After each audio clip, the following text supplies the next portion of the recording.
Welcome back, everybody. So, in our last module, we covered the energy balance, surplus, maintenance, and deficit calories, and the effects of that on our body composition. So, we have an understanding on calories and the fact that food provides energy. So, that energy is going to come from macronutrients. So, that's what we're going to cover here. We're going to do some wave tops on macronutrients. So, macronutrients are the foods that provide energy. So it's going to be the actual nutrients in the food that's going to give us energy. So there's going to be carbs, protein, and fat. So macronutrients provide energy in the form of calories. That's what we talked about in the last lecture. That's going to contribute to our energy balance. So this is going to affect our metabolism and support overall health.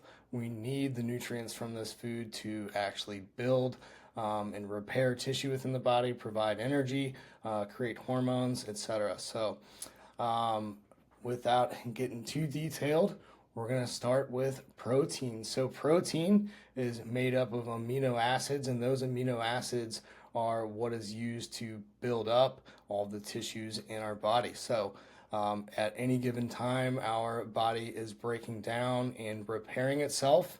It is repairing itself with the aminos from the protein in our food. So for every gram of protein you consume, there's going to be 4 calories that's going to come with that. That's found in meat, fish, eggs, dairy, beans, and my preferred isolate protein powders. So these are just going to be some of the preferred sources. That's not an all-inclusive list. Carbohydrates. So carbohydrates, this is like a really talked about macro. There's a lot of misunderstanding out there, but the reality is it is the main source of energy from our food. So there are essential amino acids, meaning we require protein. Essential means we cannot make it. And there's also essential fatty acids. We can't make those either, but there is no essential carbohydrate. I would argue that it is essential because if you don't eat carbohydrates, your liver will quite literally make glucose or carbs from the fat and the protein that you eat. So while we don't necessarily need to get it directly from our food, from an essential standpoint, it is the main source of energy. So if you're not eating carbohydrates, your body's going to have to create it from the other food, the fat or the protein in your diet. So just like protein, 1 gram of carbohydrates is going to provide 4 calories. The exception there is fiber.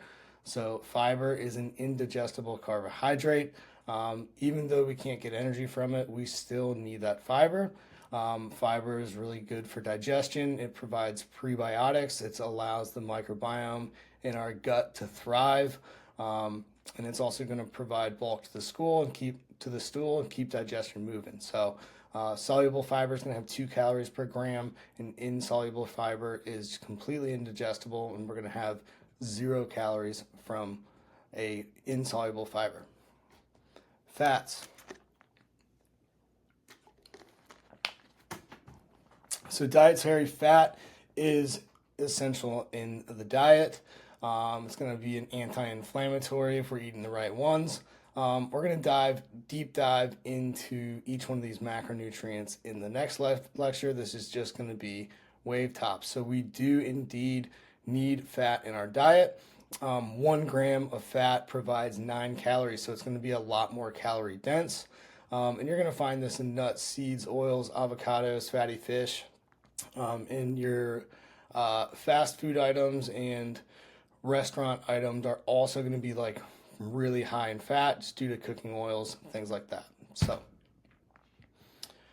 okay, so putting it all together. So a balanced diet requires all of our macronutrients. So we need protein, carbs, and fat.